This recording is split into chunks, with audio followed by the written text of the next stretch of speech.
What's going on, everybody? This is Jeff with Living in Arizona, and today I'm going to show you how to get tactical here in Phoenix, Arizona. Now, for a lot of you, this is going to be overkill and you don't need to go to these extremes, but what I'm going to show you is going to get you thinking about how you can prepare yourself in the event of, say, civil unrest or some sort of situation that was unpredicted, just like we saw with the pandemic, right? So, as you can see, what I have on here is a tactical vest, some tactical pants, and tactical boots. Okay, so these tactical boots, you can tuck them in or you can wear them on the outside, however you like to do it. You know, if you've been in the military before, you know how to get tricky with these. Typically, they do tuck them into the boots and you'll wear long socks. I'm wearing a very light dry fit shirt here. This is a Nike dry fit. I like it because in the summer it gets really hot here. I want to have sun protection. And then I have my hat, I have my glasses, which are very strong, and then you'll notice this thing right here in case I need to do what? Cover my mouth, right? So we'll go ahead and get into this. I'm going to show you some more gear that we have around here.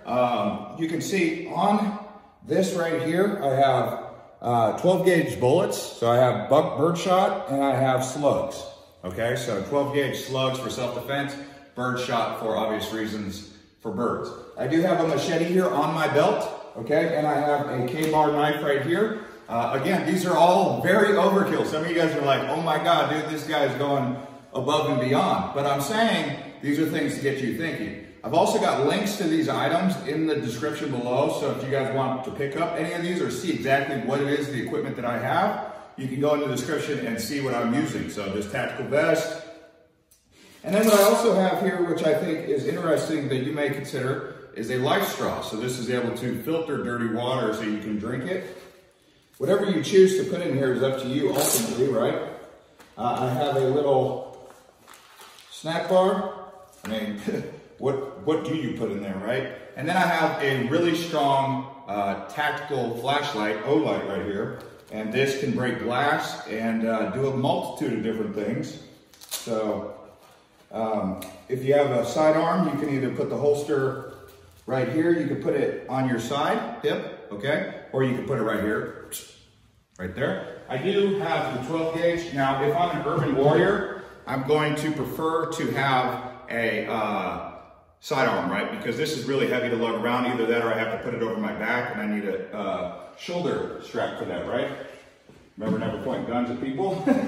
So what I also have here is a torch, in case you need to use a blowtorch. That comes in handy, right? This right here is a solar powered radio. You know, if in the event you need to hear what's going on and power's out and you need something to be charged, solar power radio, just like they had in the 50s in terms of even a crank. Let's see if we can get that crank going. You guys remember one of these for those old school types? Okay, so this is, you know, if things hit the fan, if you know what I'm saying. I also have a crowbar. Why would you need a crowbar? I don't know, you tell me. Lots of reasons, right? Bolt cutters.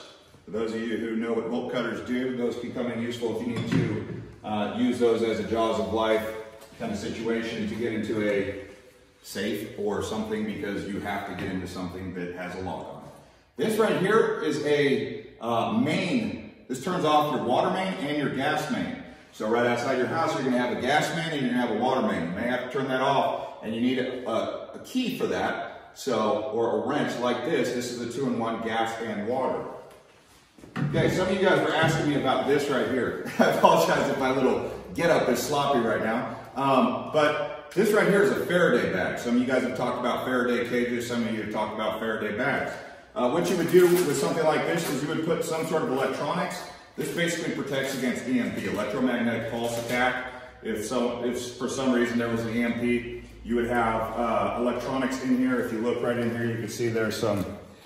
Some people would even use aluminum foil, but I don't think that works. You can get these Faraday bags on the internet. You can get a Faraday cage. You can make your own Faraday cage. Faraday is basically to protect against EMP.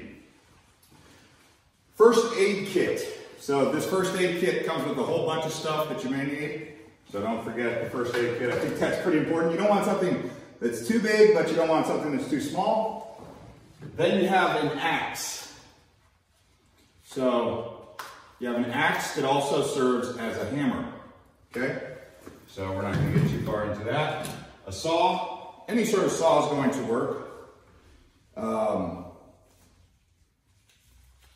Why would you need a saw? I don't know, you tell me. It's better to have it and not need it than need it and not have it, right? And then this is another one of those solar lights, and it's actually only been charged with solar, but you can see, you know, it's an accordion, it condenses in it. So you'd want to have one of these around, I'd imagine, like a solar lantern like that. Fishing tackle, depending on where you're at, fishing tackle could come in pretty handy. You could use parachute cord, parachute cable. I've got plastic cable here. I like plastic, this plastic stuff right here. While we're on the subject of that, you've got Gorilla tape. Okay, you've got Gorilla duct tape, flex tape, and what do we have here? We have latex gloves. Well, I don't know, we're in a pandemic, right? You might need some latex gloves. Depending on the situation, I mean, civil unrest, pandemic, I mean, you've got EMP attacks, you've got all these different scenarios that you could be preparing for. I do have an ammo can. You can get these ammo cans if you've got a buddy in the military and his magazines are giving them away. There you go. Here's a slug, in case you guys were curious. This bag here is to serve a purpose where a lot of this stuff can fit into this bag. But, like, I don't know, let's just say this, the Faraday bag, the first aid kit, this right here, the lantern, the radio, and the fishing tackle all go in here. And what else I have in here, if you want to come a little bit closer, this is going to be a very small sleeping bag. Here is like a another smaller blanket, less heavy duty than the sleeping bag. And here is actually this is a sleeping bag, this is a hammock, because you may want to be off the ground. And then you've got, what else do I got in here? Okay, so this is another solar charger. So this, if your Faraday bag works, you can power electronics using this right here, right?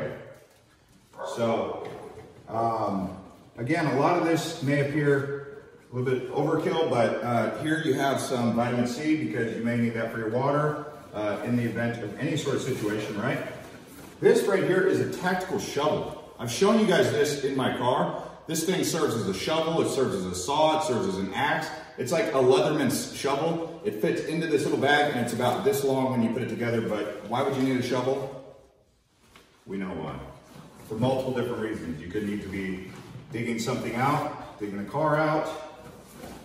You know, there's a lot of different items in here. I've got a little bit of twill.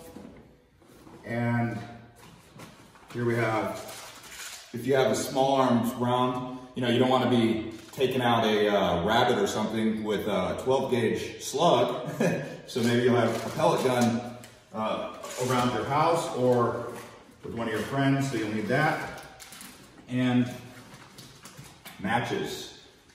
Matches, and I also have a lighter right here. So that's going to conclude this very basic urban survival, urban soldier kit here. If you guys like any of these items and you want to check them out, whether it be these tactical gloves, this tactical vest, it's not bulletproof though, so some of you guys are like, oh, is there Kevlar in there? No. One more thing I wanted to show you before we go, if you want to spin over here, we've got a Goal Zero. Now this Goal Zero right here, you would have to put that into a Faraday cage in order for it to work in an EMP, but it does have this right here. This is a solar panel that plugs into that, and it is also a Goal Zero. If you needed to have more power, say to charge a deep freezer like this, you could set up 2 or 3 12-volt batteries if need be. I do have extra gas here, a 5-gallon tank. I'm not a big fan of those tanks. Obviously, you would need a NATO grade. I have not stepped up my game to get a NATO grade kit, but anyway, I'll show you guys in another video what I have all in my garage, but this will do it for this video. Thanks for watching, and we'll see you guys on the next video. And crush up the likes if you enjoyed this.